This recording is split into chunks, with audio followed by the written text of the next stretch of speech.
Hello everyone, welcome to online study point. तो आज हम लोग बात करेंगे मोस्ट इंपॉर्टेंट जनरल साइंस के टॉप 25 क्वेश्चंस की, जिसकी ये प्रैक्टिस सेट 9 ली गई है। और ये जो वीडियो है वो सारे ही एग्जामिनेशन के लिए बहुत ही ज़्यादा इंपॉर्टेंट है, तो आप लोग वीडियो को लास्ट तक ज़रूर देखा करिए। और वीडियो के लास्ट में कमेंट करके अपना स्कोर ज़रूर बता दिया करिए कि आपके 25 में से कितने क्वेश्चन सही हो रहे हैं। ठीक है, ओके। तो चलिए फिर स्टार्ट करते हैं। जिसने चैनल को अभी तक सब्सक्राइब नहीं किया, जल्दी इस चैनल को सब्सक्राइब करके बेल आइकन को दबा दीजिए, जिससे कि आपको वीडियो की नोटिफिकेशन सबसे पहले मिल जाए। और जिसको भी वीडियो की पीडीएफ चाहिए वो टेलीग्राम चैनल को जाकर के ज्वाइन कर ले, जिसकी लिंक नीचे डिस्क्रिप्शन बॉक्स में दी गई है। वीडियो पसंद आता है तो वीडियो को लाइक करिए और ज़्यादा से ज़्यादा शेयर करके अपना सपोर्ट शो करिए। ठीक है, तो चलिए स्टार्ट करते हैं। फर्स्ट क्वेश्चन आपकी स्क्रीन पे है। बैक्टीरिया क्रिया को रोकने के लिए फलों की पैकेजिंग में किस पदार्थ का उपयोग किया जाता है? फलों की पैकेजिंग में किस प्रकार का उपयोग किया जाता है? तो किस पदार्थ का उपयोग किया जाता है, बताइए जल्दी से। तो इसका आंसर करेक्ट हो जाएगा, यहाँ पे लिख लीजिए, इसका आंसर करेक्ट हो जाएगा मेथिल ब्रोमाइड। ठीक है ना, इसका आंसर क्या हो जाएगा? तो इसका आंसर हो जाएगा मेथिल ब्रोमाइड। ये आपका राइट आंसर होगा। ठीक है, ब्रोमाइड नहीं, मेथिल ब्रोमाइड की पैकेजिंग की जाती है। ठीक, क्लियर हो गया। बैक्टीरिया क्रिया को रोकने के लिए फलों की पैकेजिंग में मेथिल ब्रोमाइड का इस्तेमाल किया जाता है। आइए चलते हैं नेक्स्ट क्वेश्चन पे। नेक्स्ट क्वेश्चन आपकी स्क्रीन पे है। मानव की आंख की रेटिना पर बनाया गया जो प्रतिबिंब होता है वो कैसा होता है? मानव की आंख की रेटिना पर बनाया गया प्रतिबिंब कैसा होता है? तो इसका आंसर क्या होना चाहिए, क्या हो जाएगा?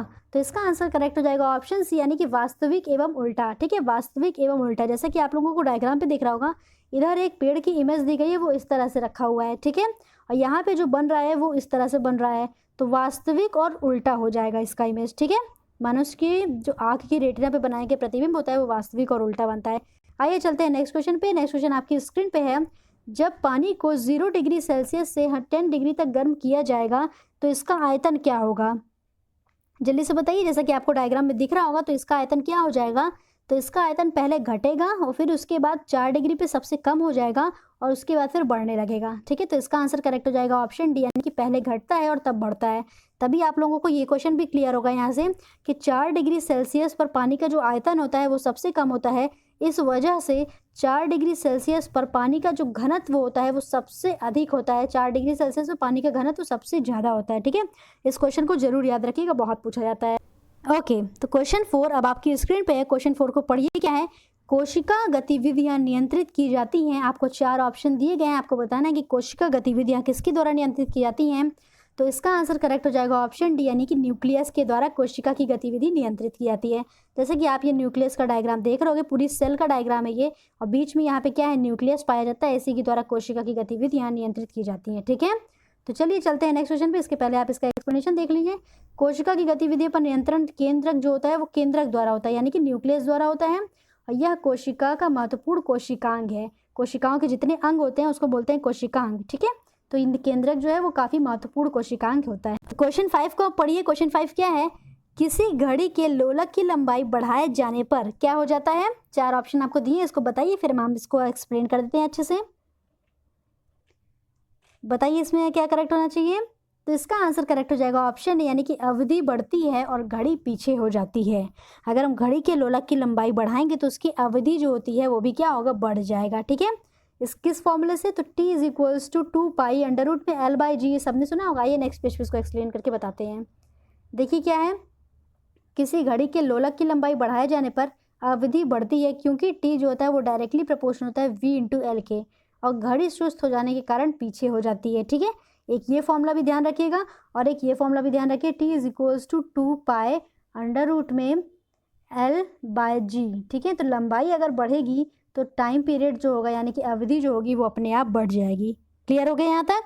इस क्वेश्चन से भी खूब एग्जाम में क्वेश्चन आ जाते हैं, तो इसको याद रखिएगा इस फॉर्मूले को। ठीक है, तो चलिए चलते हैं अब नेक्स्ट क्वेश्चन पे। नेक्स्ट क्वेश्चन आपकी स्क्रीन पे है।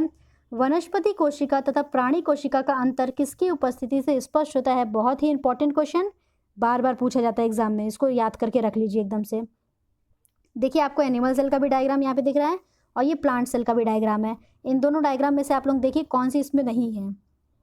तो इसका आंसर करेक्ट हो जाएगा ऑप्शन, यानी कि कोशिका भित्ति। ठीक है, तो कोशिका भित्ति किस में होती है? तो कोशिका भित्ति जो होती है वो प्लांट सेल में होती है। जैसे कि आप साइड में देख सकते हैं, इसमें कोशिका भित्ति जो है वो है, बट ये एनिमल सेल में कोशिका भित्ति नहीं पाई जाती है। कोशिका भित्ति का कार्य क्या होता है? वो जो पेड़ की जो सेल होती है ना, उनको वो दृढ़ता प्रदान करती है। ठीक है, कोशिका भित्ति क्या करती है? दृढ़ता प्रदान करती है, रिजिडिटी। ओके, तो चलिए चलते हैं हम नेक्स्ट क्वेश्चन पे। इसका एक्सप्लेनेशन तो बता ही दिया गया है। ओके, तो चलिए अब चलते हैं नेक्स्ट क्वेश्चन पे, वो आपकी स्क्रीन पे है। शीतकाल में हैंडपंप का पानी गर्म होता है क्योंकि, शीतकाल में हैंडपंप का पानी क्यों गर्म हो जाता है आपको बताना है। तो इसका आंसर करेक्ट हो जाएगा ऑप्शन बी, यानी कि पृथ्वी के भीतर का जो तापमान होता है वो वायुमंडल के तापमान से अधिक होता है, इसलिए शीतकाल में हैंडपंप का पानी गर्म हो जाता है। आइए इसका एक्सप्लेनेशन देख लेते हैं। इसका एक्सप्लेनेशन आपके सामने है। शीतकाल में हैंडपंप का पानी गर्म होता है क्योंकि पृथ्वी के भीतर का तापमान वायुमंडल के तापमान से अधिक होता है, जबकि ग्रीष्म काल में भूगर्भीय जल की अपेक्षा वायुमंडल का तापमान अधिक होता है और पानी ठंडा होता है। ओके, यहाँ तक क्लियर हो गया। तो ये जो हैंडपंप है इसका पानी जो होता है शीतकाल में गर्म होगा और जो गर्मी के समय में होगा तो वो ठंडा होगा। ओके, तो चलिए चलते हैं हम नेक्स्ट क्वेश्चन पे। नेक्स्ट क्वेश्चन आपकी स्क्रीन पे है, यूनिट को पढ़िए क्या है। ईईजी का प्रयोग किसकी गतिविधि कैप्चर करने के लिए किया जाता है।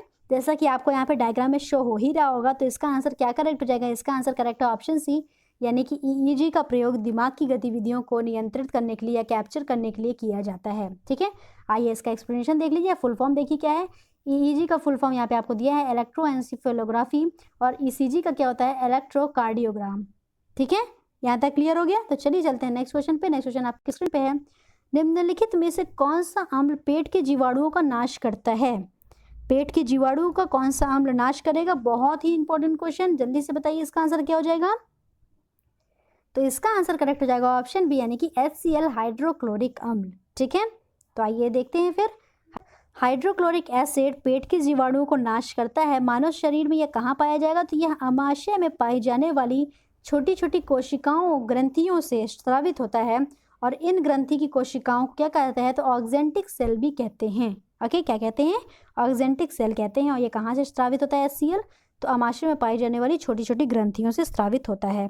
यहाँ तक क्लियर। तो चलिए चलते हैं नेक्स्ट क्वेश्चन पे। देखिए क्या है। नेफ्थलीन का मुख्य स्रोत क्या है। नेफ्थलीन जैसा कि आपको डायग्राम में दिख रहा है, इसका मुख्य स्रोत क्या है, बताइए जल्दी से।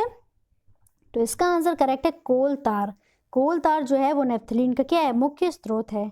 आइए चलते हैं नेक्स्ट क्वेश्चन पे, इसको पढ़िए। इस तरह के क्वेश्चन काफ़ी पूछ लेते हैं आपसे, तो जल्दी से बताइए कौन सा जोड़ा ऐसा है जो सही मेल नहीं है। कौन सा जोड़ा ऐसा है जो सही मेल नहीं है। हेनरी बेक्यूरेल ने रेडियोधर्मिता की खोज की थी, बिल्कुल सही है। अलेक्जेंडर फ्लेमिंग ने पेनिसिलिन की खोज की थी, एकदम सही है।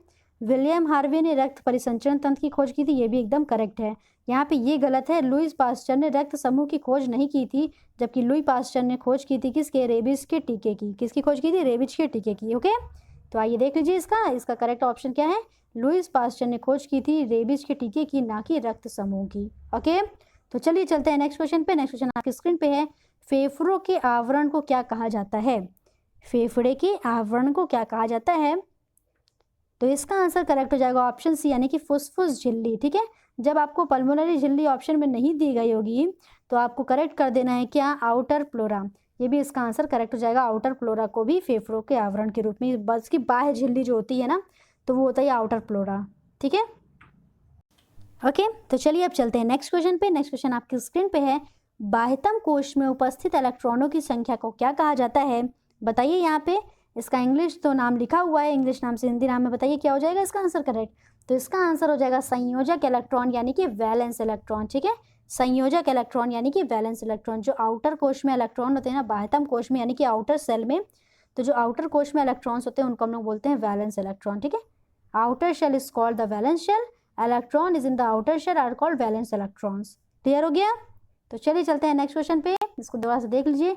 किसी तत्व के परमाणु में बाह्यतम कोश में उपस्थित इलेक्ट्रॉनों को संयोजक इलेक्ट्रॉन कहते हैं। क्यों, क्योंकि ये इलेक्ट्रॉन दूसरे परमाणुओं से संयोग हेतु इलेक्ट्रॉन आदान प्रदान की क्रिया अथवा इलेक्ट्रॉनों की साझेदारी में भाग लेते हैं। क्लियर, ओके, तो चलिए चलते हैं नेक्स्ट क्वेश्चन पे। नेक्स्ट क्वेश्चन आपकी स्क्रीन पे, बहुत ही इंपॉर्टेंट क्वेश्चन। नाभिकीय विखंडन में श्रृंखला अभिक्रिया को नियंत्रित करने के लिए न्यूट्रॉनों का अन्वेषण करने हेतु किसका प्रयोग किया जाता है। इसका आंसर बताइए क्या करेक्ट होना चाहिए। तो क्या हो जाएगा इसका आंसर। इसका आंसर करेक्ट ऑप्शन डी, यानी कि बोरॉन का प्रयोग किया जाता है। किसका प्रयोग किया जाता है, तो बोरॉन का प्रयोग किया जाता है। ठीक है, आइए चलते हैं नेक्स्ट क्वेश्चन पे। नेक्स्ट क्वेश्चन आपकी स्क्रीन पे। निम्नलिखित में से किसका ध्वनि के वेग पर कोई प्रभाव नहीं पड़ता है।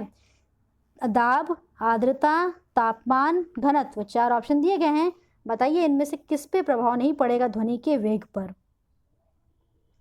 तो क्या करेक्ट हो जाएगा? इसका आंसर करेक्ट हो जाएगा ऑप्शन यानी कि दाब का ध्वनि के वेग पर कोई प्रभाव नहीं पड़ता है। ओके, बाकी ये जो आर्द्रता, तापमान और घनत्व है इसका प्रभाव पड़ेगा ध्वनि के वेग पर।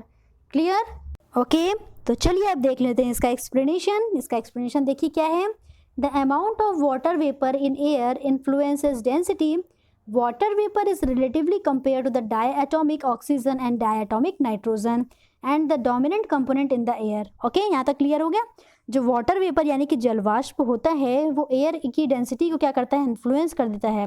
और वाटर वेपर यानी कि जलवाष्प किससे कंपेयर होता है? रिलेटिवली कंपेयर्ड होता है डायटोमिक ऑक्सीजन और डायटोमिक नाइट्रोजन से। यहाँ तक क्लियर हो गया। अब देखिए और सारी चीज़ों का देख लीजिए कि जब vapour content increases in the moist air, यानी कि जलवाष्प जब होता है इंक्रीज करेगा, उसकी संख्या बढ़ेगी, तो अमाउंट ऑफ जो ऑक्सीजन होता है ना और नाइट्रोजन वो डिक्रीज कर जाएगा पर यूनिट वॉल्यूम, यानी कि आयतन के साथ वो क्या करने लगेगा? डिक्रीज करने लगेगा। और डेंसिटी जो होगी मिक्स की वो डिक्रीज हो जाएगी since the mass is decreasing. यहाँ तक क्लियर हुआ। तो ओवरऑल दाब का प्रभाव नहीं पड़ेगा, बाकी और जो थे उसमें चारों तीन चीज़ और लिखी हुई थी उनका प्रभाव पड़ेगा। क्लियर हो गया? तो चलिए चलते हैं नेक्स्ट क्वेश्चन पे। नेक्स्ट क्वेश्चन आपकी स्क्रीन पे है। किसे जीवित जीवाश्म कहा जाता है? इनमें से चार ऑप्शन में से बताइए किसे जीवित जीवाश्म या लिविंग फॉसिल्स कहा जाता है। क्या करेक्ट हो जाएगा? तो इसका आंसर करेक्ट हो जाएगा ऑप्शन है यानी कि जिंकगो। जिंकगो को क्या कहा जाता है? तो जीवित जीवाश्म या लिविंग फॉसिल्स कहा जाता है। ओके, आइए चलते हैं नेक्स्ट क्वेश्चन पे। पहले इसका एक्सप्लेनेशन देख लीजिए। वे जीव जो आज से लाखों वर्ष पहले पृथ्वी पर उत्पन्न होकर के किसी प्रकार प्राकृतिक परिवर्तनों से अप्रभावित रहकर आज भी पृथ्वी पर पाए जाते हैं जीवित जीवाश्म कहलाते हैं। ठीक है, क्लियर हो गया? किसे जीवित जीवाश्म कहते हैं? तो वे जो आज से लाखों वर्ष पहले इस पृथ्वी पर उत्पन्न होकर के किसी प्रकार प्राकृतिक परिवर्तनों से अप्रभावित थे और आज भी पृथ्वी पर पाए जाते हैं, उन्हें बोलते हैं जीवित जीवाश्म। क्लियर? तो चलिए अब चलते हैं नेक्स्ट क्वेश्चन पे। नेक्स्ट क्वेश्चन आपकी स्क्रीन पे बहुत ही सिंपल क्वेश्चन। प्रकाश का वेग है। प्रकाश का वेग कितना होता है? क्या करेक्ट हो जाएगा? सारे में क्वांटिटी तो सेम दी गई, बस इसकी यूनिट जो है वो फर्क है। तो कौन सी सही होनी चाहिए? तो इसका आंसर करेक्ट हो जाएगा ऑप्शन है यानी कि 3 × 10⁸ मीटर प्रति सेकेंड। क्लियर? आइए इसका एक्सप्लेनेशन थोड़ा सा देखते हैं। डेनमार्क के खगोलवेद ओले क्रिस्टेंसन रोमर ने सर्वप्रथम वर्ष 1676 ईस्वी में बृहस्पति ग्रह के उपग्रहों की गति को देख करके प्रकाश का वेग ज्ञात किया था और उन्होंने ये बताया कि निर्वात में जो प्रकाश का वेग होता है या प्रकाश की चाल होती है वो कितनी होती है? तो 3 × 10⁸ मीटर प्रति सेकेंड होती है। क्लियर हो गया यहाँ तक? ओके, तो सबसे पहले किसने दिया था? तो रोमर ने दिया था, ये भी याद रखिएगा। तो चलिए चलते हैं नेक्स्ट क्वेश्चन पे। नेक्स्ट क्वेश्चन आपकी स्क्रीन पे है। मरीचिका का एक उदाहरण है, इसको इंग्लिश में बोलते हैं मिरेज। इसकी स्पेलिंग लिख लेते हैं। इसको इंग्लिश में बोलते हैं मिरेज। ये किसका उदाहरण है? जैसा कि आपको डायग्राम में यहाँ पे दिख रहा होगा, तो बताइए किसका उदाहरण है? जल्दी से बताइए, मिरेज किसका उदाहरण है? तो क्या करेक्ट हो जाएगा इसका आंसर? इसका आंसर करेक्ट हो जाएगा ऑप्शन सी यानी कि प्रकाश के अपवर्तन और पूर्ण आंतरिक परावर्तन का। डायग्राम में देखिए, प्रकाश के अपवर्तन और पूर्ण आंतरिक परावर्तन का ये क्या है? मिर्च का एक उदाहरण है। क्लियर? आइए इसका एक्सप्लेनेशन थोड़ा सा देख लेते हैं। मरीचिका यानी कि मिरज एक प्रकार का वायुमंडलीय दृष्टि भ्रम है जिसमें प्रेक्षक अस्तित्वहीन जलाशय एवं दूरस्थ वस्तु के उल्टे या बड़े आकार के प्रतिबिंब तथा अनेक प्रकार के विरूपण को देखता है। ओके, क्लियर हुआ यहाँ तक? आप लोगों ने साइंस में जरूर पढ़ा होगा ये चीज़। तो ये क्या होता है? मिरज जरूर पढ़ा होगा और यही क्लियर है इसका। यहाँ तक समझ में आ गया? तो चलिए चलते हैं अब नेक्स्ट क्वेश्चन पे। नेक्स्ट क्वेश्चन आपकी स्क्रीन पे घुटनों का जोड़ होता है, यानी कि आपसे पूछ रहा है कि जो घुटनों में कौन सा जॉइंट पाया जाता है, ये बताइए। तो इसका आंसर क्या करेक्ट हो जाएगा? इसका आंसर करेक्ट हो जाएगा कोर संधि। कोर संधि को इंग्लिश में क्या बोलते हैं? तो बोलते हैं हिंज जॉइंट। क्या बोलते हैं? Hinge joint. ठीक है, तो हिंज जॉइंट इसका आंसर करेक्ट होता है। घुटनों के जोड़ में हिंज जॉइंट पाया जाता है, जैसे कि आपको डायग्राम में यहाँ पे दिख रहा होगा। ओके, चलिए चलते हैं नेक्स्ट क्वेश्चन पे। नेक्स्ट क्वेश्चन आपकी स्क्रीन पे है। क्वार्ट्ज का रासायनिक नाम क्या है? क्वार्ट्ज का रासायनिक नाम क्या है? जल्दी से बताइए, क्या करेक्ट हो जाएगा इसका आंसर? तो इसका आंसर करेक्ट हो जाएगा ऑप्शन डी यानी कि sodium silicate. Sodium silicate quartz का रासायनिक नाम है। आइए इसका फॉर्मूला देखिए क्या होता है। क्वार्ट्ज का रासायनिक नाम सोडियम सिलिकेट होता है और इसका फॉर्मूला क्या होता है? तो ये फॉर्मूला थोड़ा सा मिस्टेक है, यहाँ पे लिख लीजिए Na2 SiO3, ठीक है, सोडियम सिलिकेट। क्या होता है इसका फॉर्मूला? सोडियम सिलिकेट होता है। यहाँ तक क्लियर? क्वेश्चन 21 अब आपकी स्क्रीन पे है। क्वेश्चन 21 को पढ़िए। क्या है? लंबाई की सबसे छोटी इकाई क्या है? लंबाई की सबसे छोटी इकाई बताना है। चलिए इसके पहले हम आपको एक्सप्लेन कर देते हैं, उसके बाद फिर आप लोग बताइएगा। 1 माइक्रोन इज इक्वल्स टू कितना होता है? तो 1 माइक्रोन इज इक्वल्स टू होता है 10⁻⁻6 मीटर, ठीक है। 1 नैनोमीटर इज इक्वल्स टू क्या होता है? तो ये होता है 10⁻⁹ मीटर। और जो नॉटिकल माइल होता है ये समुद्र की लंबाई मापने में इस्तेमाल किया जाता है। और 1 fermi metre is equals to होता है 10⁻⁻15 मीटर। ओके, अब बताइए जल्दी से कौन सी सबसे छोटी इकाई है लंबाई की? तो इसका आंसर करेक्ट हो जाएगा ऑप्शन डी, ठीक है। तो जो नेगेटिव पावर में सबसे बड़ी है वो सबसे छोटा हो जाएगा। तो फर्मी मीटर जो है लंबाई की सबसे छोटी इकाई है इन चारों ऑप्शन में। क्लियर हो गया यहाँ तक? तो चलिए चलते हैं हम नेक्स्ट क्वेश्चन पे। अभी जो हमने क्या बताया, नॉटिकल मील या समुद्री मील की जो लंबाई की इकाई होती है ये, ठीक। नेक्स्ट क्वेश्चन आपकी स्क्रीन पे है। क्वेश्चन 22 को पढ़िए। क्या है? निम्नलिखित में से कौन सी ग्रीन हाउस गैस नहीं है? कौन सी ऐसी गैस है जो ग्रीन हाउस गैस नहीं है? तो आप सभी को पता है कि carbon dioxide green house gas है, नाइट्रिक ऑक्साइड भी है, क्लोरोफ्लोरोकार्बन भी है, सिवाय हाइड्रोजन को छोड़ के। तो इसका आंसर राइट हो जाएगा हाइड्रोजन। हाइड्रोजन जो है वो ग्रीन हाउस गैस नहीं है। ओके, तो चलिए इसका एक्सप्लेनेशन देखिए थोड़ा सा।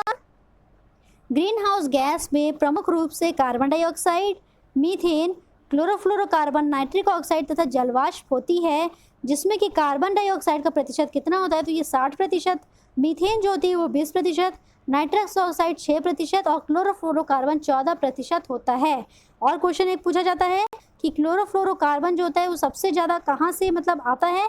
तो इसका आंसर करेक्ट हो जाएगा रेफ्रिजरेटर से। सबसे ज़्यादा जो क्लोरोफ्लोरोकार्बन होता है रेफ्रिजरेटर, एसी, इन सबों से निकलता है, ठीक है। तो आपका जो ग्रीन हाउस गैस नहीं है तो वो हो जाएगा हाइड्रोजन, इसका आंसर था। चलिए चलते हैं नेक्स्ट क्वेश्चन यानी कि 23 पे। 23 आपकी स्क्रीन पे है। निम्नलिखित में से किस में कार्बोहाइड्रेट की न्यूनतम मात्रा होती है? 4 ऑप्शन आपको दिया गया है, इसमें बताइए कार्बोहाइड्रेट की न्यूनतम मात्रा किस में होती है? तो आलू में कार्बोहाइड्रेट होता है, मकई में भी कार्बोहाइड्रेट अच्छा खासा होता है, केला में कार्बोहाइड्रेट काफ़ी ज़्यादा होता है, और मटर में आपका जो कार्बोहाइड्रेट होता है वो काफ़ी कम होता है या फिर ना के बराबर होता है मटर में कार्बोहाइड्रेट। यहाँ तक क्लियर हो गया? आइए इसको हम आपके नंबर से भी समझा देते हैं। देखिए यहाँ पे डिजिट दी गई है। तो 21.2 जो होता है किस में होता है कार्बोहाइड्रेट? आलू में होता है। केला में कितना होता है? 22.84। मटर में कितना है? 15.6 है। और मक्का में देखिए कार्बोहाइड्रेट की मात्रा कितनी है? तो 74.3, यानी कि सबसे ज़्यादा किस में थी? तो मक्का में थी। और सबसे कम किस में है? तो ये है मटर में। क्लियर हो गया चार्ट से? ओके, तो चलिए चलते हैं नेक्स्ट क्वेश्चन 24 पे। ऐसी तरंगे जिनका ध्रुवीकरण नहीं हो सकता है यानी कि पोलराइजेशन नहीं हो सकता है वो क्या कहलाएंगी? तो वो कौन सी तरंगे हैं जिनका पोलराइजेशन नहीं हो सकता है? तो इसका आंसर करेक्ट हो जाएगा ऑप्शन डी, यानी कि अनुदैर्ध्य तरंग, लॉन्गिट्यूडनल वेव्स। वो वेव्स होती हैं जिनका ध्रुवीकरण या पोलराइजेशन पॉसिबल नहीं होता है। इसका एक्सप्लेनेशन देखिए। ऐसी तरंगे जिनका ध्रुवीकरण नहीं हो सकता है अनुदैर्ध्य तरंगे कहलाती हैं। अनुप्रस्थ तरंगे या प्रकाश तरंगे और विद्युत चुम्बकीय तरंगों में ध्रुवण यानी कि पोलराइजेशन की घटना होती है। तो किस में नहीं होती है? तो वो हो जाएगा अनुदैर्ध्य तरंग में। आइए नेक्स्ट क्वेश्चन आपकी स्क्रीन पे है, क्वेश्चन 25, जो कि आज का लास्ट क्वेश्चन है। इसको पढ़िए। अश्व शक्ति यानी कि हॉर्स पावर किसकी इकाई है? जैसा कि आपको क्वेश्चन से ही समझ में आ गया है, तो अश्व शक्ति इकाई है इस शक्ति की यानी कि पावर की, ठीक है। हॉर्स पावर पावर की ही यूनिट होती है। और आइए देख लेते हैं 1 हॉर्स पावर किसके बराबर होता है? तो 1 horsepower is equals to होता है 746 वॉट के बराबर, ठीक है। तो शक्ति का मात्रक क्या होता है? वॉट होता है। और 1 horsepower is equals to कितना होता है? तो 746 वॉट होता है। मशीनों की शक्ति या सामर्थ्य को अश्व शक्ति में भी व्यक्त किया जाता है। क्लियर हो गया यहाँ तक? ओके, तो चलिए चलते हैं कल का क्वेश्चन जो आपसे पूछा गया था। ये देखिए, घड़ी में चाबी देने पर कौन सी ऊर्जा संग्रहित होती है? तो इसका आंसर क्या हो जाएगा? घड़ी में चाबी देने पर कौन सी ऊर्जा संग्रहित होती है? तो इसका आंसर तो ऑप्शन सी, यानी कि स्थितिज ऊर्जा संग्रहित होती है। अब आज का क्वेश्चन देखिए क्या है, इसको आप लोग कमेंट करके बताइएगा जरूर से। टाइफाइड ज्वर किससे फैलता है? 4 ऑप्शन आपको दिए गए हैं, इनमें से बताना है कि टाइफाइड ज्वर किसकी वजह से फैलता है। तो इसका आंसर जो भी होगा वो आप लोग कमेंट करके बताइए, और ज़रूर बताइए कि 25 में से आपके कितने क्वेश्चन सही हो रहे हैं, और प्रैक्टिस सेट आप लोगों को कैसी लग रही है, आपके लिए हेल्पफुल है कि नहीं है, ज़रूर कमेंट करके बताया करिए। ओके, वीडियो पसंद आएगा तो वीडियो को लाइक कर दीजिएगा और ज़्यादा से ज़्यादा शेयर करिएगा। Thank you so much.